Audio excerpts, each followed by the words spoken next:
Welcome to the Encore Audio Archives YouTube channel. I'm Taper Dave, and this is my channel. I've uploaded hundreds of talks here that I've recorded at meetings in West LA, and I've also recorded conventions starting in 2013. I've got a bunch of those up. And Walt and Mary Murray, the original owners of Encore Audio Archives, started the company in the 80s, and Walt recorded Joe and Charlie's and a bunch of stuff down in Vista, California. My sobriety date is June 20th of 1994.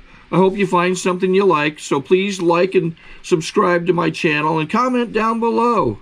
If you want to hear something that I don't have or that you don't see, I'll see that I get it.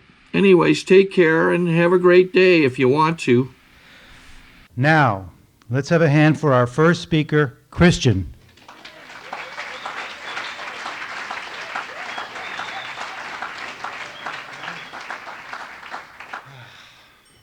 Ha. Christian alcoholic. Yeah, miracle. It is truly. It is truly a miracle. I'm just blessed. Thank you, Bara, for asking me to be here tonight. I really feel very grateful to be a part of this meeting, a part of this group, a part of this program. Thank you, Pete, for working it out, too. So yeah, I'm just really grateful to be here, and a little overwhelmed and a little nervous. I spent a lot of time in this room, and I haven't been able to be here because I've been traveling a lot, and I also have a baby, so I can't be here on Saturday nights because I usually stay home. But it's great to be here now, and this meeting was definitely, hugely influential in my program and in my recovery. I guess I'll just start from the beginning. I've been coming around these meetings for about 10 years. And the longest I had sober was 5.5 years. You know, I came in, sort of got a nudge from the judge. Everybody here knows my story. It's so hilarious. But this was the first nudge from the judge, actually.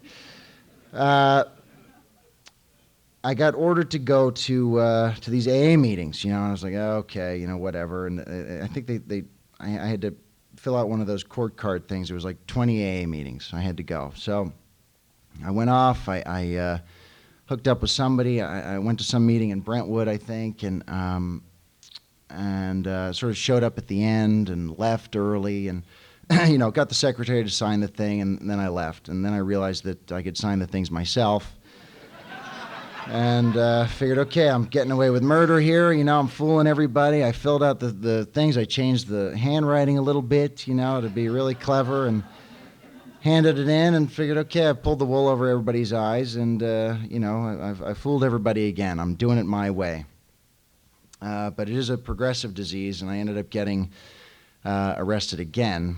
And this time I got asked to go to 90 meetings in 90 days. And like the first time I got arrested, I thought, okay, that's cool. You want to be able to tell your kid you went to jail once. That's what my head was telling me. I thought, okay, that's the cool guy thing to do. So, but a second time I thought, okay, now I need to really reevaluate this. So I checked into a rehab facility, and it was a 90-day program, and I stayed for a week. They gave me this first step worksheet, and I filled it out, and it was great. I read it to the group. It was a group of teenagers, and they loved it, and it was just wonderful.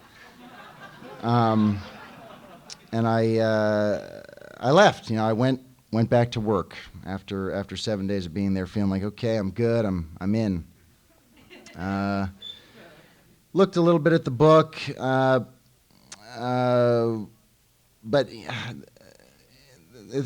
I came back to Los Angeles after I finished work, and continued to go to meetings, and met my higher power in a meeting. Came in the form of a woman, and basically turned my will and my life over to that relationship. It was chaos and insanity, and it was built on a foundation of lies and jealousy and a lot of fear, a lot of anxiety. But it kept me sober for 5.5 years. I mean, fixing on the drama and all that insanity. I mean, I loved it. I fed off it. It was just fantastic. It was a high. It was a new addiction. So I was really working my program. Then that relationship inevitably came to an end, and I went back to my original solution, which was drugs and alcohol. Now, I remember I was at home one night. I'd stopped going to meetings. The relationship had ended. I'd stopped going to meetings, and I went. I started hanging around with people that I knew in the program before that had gone out. I started wanting what they had, and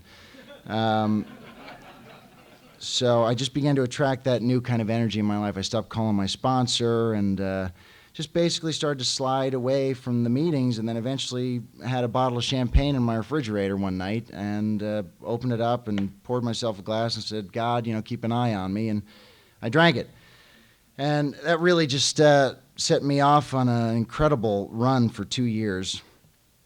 Actually, I also, as a result of pulling away from the program and doing things my way, I don't want to leave anything out. I mean, I did get arrested another time, and that was in sobriety. So I figured, this thing isn't working. I mean, I can't be drunk and stay out of jail. I can't stay sober and be out of jail. So I might as well, in order to deal with the feelings, I might as well just anesthetize them. So that's what I did.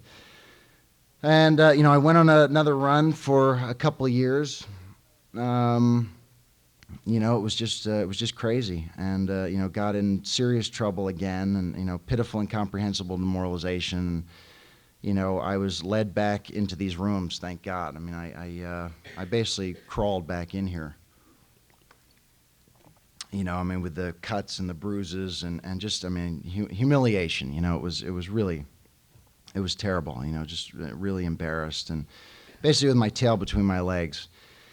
But I had to.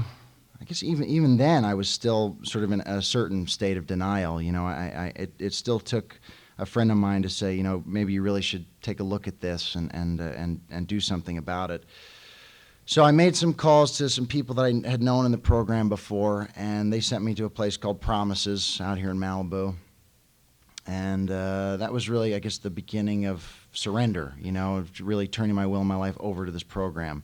I was supposed to be in there for 30 days. I ended up staying for 5 months. So it was a shift in consciousness.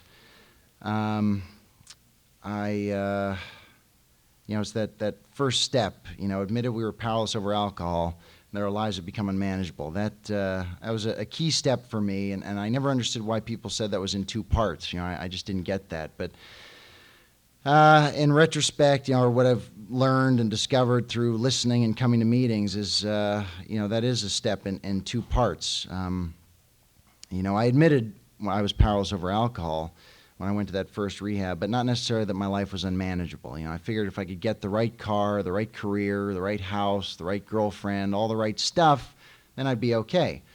But it was a temporary fix. It would fix me for a little while, but then I'd have to get the next thing. So I was just living my life feeling like I was basically struggling to keep my head above water. So I came back in here and admitted that my life was unmanageable. Not only was I powerless over alcohol, but my life was definitely unmanageable. And I basically did what they told me to do.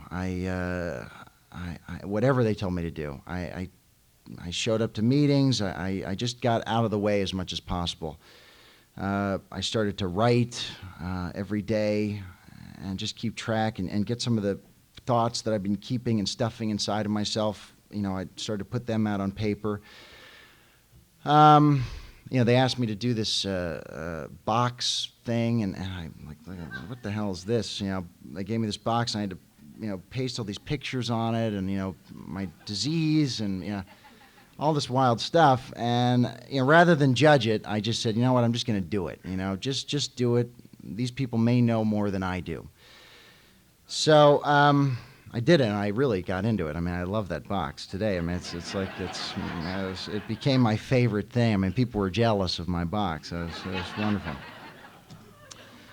So, and I was in this place for a couple weeks, and this guy showed up there. I think his name was David, and he was a real outrageous character. And I'd really been working. I'd been working my ass off, and really doing everything I could to listen to what people had to say. And we went to this meeting, this Friday night candlelight meeting, and he shared. He had like maybe 2-3 days, and he shared, and he was great. It was incredible, and people with like 23 years were coming up to this guy, going, "Jace, thank you. You summed up the whole program for me." And and I'm sitting there, and these feelings are coming up for me. I'm like, resentments are just coming to the surface. The anger that I am feeling is like I can't even contain it. It's I'm stuffing it. And, the next day we had this group, and this guy shared again, and everybody like around the circle was saying, "God, thank you, man. Thank you for being here." And they came to me, and I just said, I got to tell you, I hate this guy. That is the truth. I can't take it. I hate the feelings that I'm having. I want to kill him, Yeah, so I just, I started bawling, I started bawling. I think it was like 27 years of bottled up feelings and of lying to myself and of covering things up, for all those years and pretending like I was really okay when I really wasn't. And it all just started to come out, and it was a miracle for me. To be that honest. And that didn't come from me. That was through counselors and help and through the program. So that was really pretty miraculous. And also that meeting, that candlelight meeting, I think I had about 3 days sober, and I heard this guy take a cake for 10 years, and he said, us left to our own devices, we're in serious trouble. And that was like, he shot a arrow right into my heart when he said that. I identified with that immediately. It just... So once again, feelings were just starting to come up, and I began to feel like I was connected to this program, and that was a real blessing. So I just continued to do what they say and get out of the way, and it's funny. I keep talking about all these other meetings I went to, but this one was very significant too. There was the Sunday Palisades meeting. I went there and. I heard a woman speak, because I always had questions about this higher power thing. I never really got that. I never understood what anybody was talking about. Like I said, my higher power was always work or women, money. So I started to ask questions, and I asked this one guy, what his higher power was. He said it was his dog. I said, okay, and then another guy said, well, you're going to need a really big higher power. So I just started to develop ideas in my head, and I guess I was always waiting for the lightning bolt, to strike, or for God to come down and talk to me. And I heard this woman speak, and she said that her sponsor just suggested that she just go out and say, hey, my name is so-and-so, I'd really like to get to know you. And that's what I did. I went back up to Promises and looked up, and I said, God, my name is Christian, I'd really like to get to know you. And it was a beginning, it was came to believe in a power greater than myself. And began to restore me to sanity. That was the sort of the beginning of my relationship with a higher power. And since then, I was able to get out of my own way enough and ask for a sponsor. I was always waiting for the right guy to come along, or the right guy that would understand. And I went up and just asked a guy. I said, would you be my interim sponsor? Because I didn't want to make too huge of a commitment. And that's, been a miracle in my life. I'm truly blessed, with the sponsor that I have today. It's truly a miracle. And, I haven't been alone in this program. I've gone through things that I didn't think I would possibly be able to survive. There's no way. Me left to my own devices, I'm a dead man. If I'm doing it my way, I know where I go. Jails, institutions, and death. So, I really on a daily basis. I get on my knees. I say the Serenity Prayer. I say the third step prayer. I say the 7-step prayer. I ask God to help me handle whatever crosses my path today with some dignity, grace, love, and maturity. Because I can't do it alone. And it's just, I mean, fear still comes up occasionally, but it's just, I mean, my life has changed in so many incredible ways. It's really kind of hard to find a word to encapsulate how amazing it is. I mean, just the fact that I'm up here is a miracle. There was one thing that there was I'm coming to the end, but there was this. I should probably stop. I just wanted to say something about this meeting, but I mean, I used to sit outside, you know, the speakers outside, and I'd sit out there and listen, and it really just. It began to change my life, and you know, being up here, I mean, from being out there to being in here is just so miraculous and so incredible. It's beyond me. I mean, I've done things in the last 3 years that have been astounding, things I never would have thought possible. You know, I can't even really go into all of them, but the beautiful thing is I never had to do anything alone. And, you know, these steps and this program and these tools and this fellowship and the higher power has truly guided me all throughout. So thank you all for being here, and thanks for hearing me. Thanks a lot.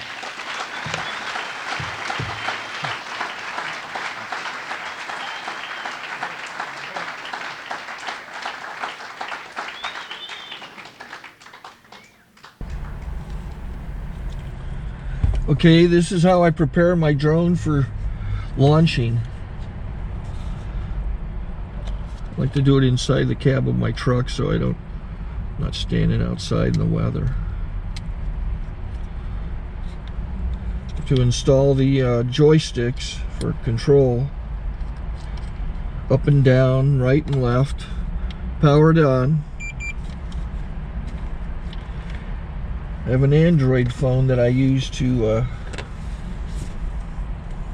connect it to the drone with. And it's actually controlled through the iPhone, through an app. Oops, wrong way.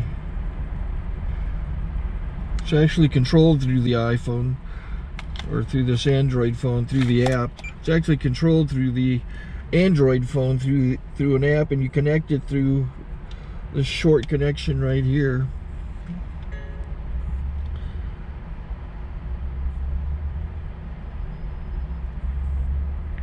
Remote control connected. Remote control's connected. So I pull out the drone. I have to extend the legs. Long legs extended first, then the short legs. Remove the gimbal protector. Set that aside, then power it on one short burst and one long burst. I lay it down. So I have to go to calibrate. So the drone's not connected yet. It shows you here as this drone gets disconnected, even though the remote's powered on. So the drone has to establish it's connected. So I go into the app to calibration mode. First I'll calibrate the remote controller. Start calibration. Out, in, out, in, up, down, and then this little wheel is to control the gimbal. So it's calibrated. Go to gimbal calibration, start calibration, and then it calibrates the gimbal. I don't know if that shows up. The gimbal's moving all over the place. Changes, you can see it on the video. And I'm calibrated to take off. It's acquired 7 satellites at the moment.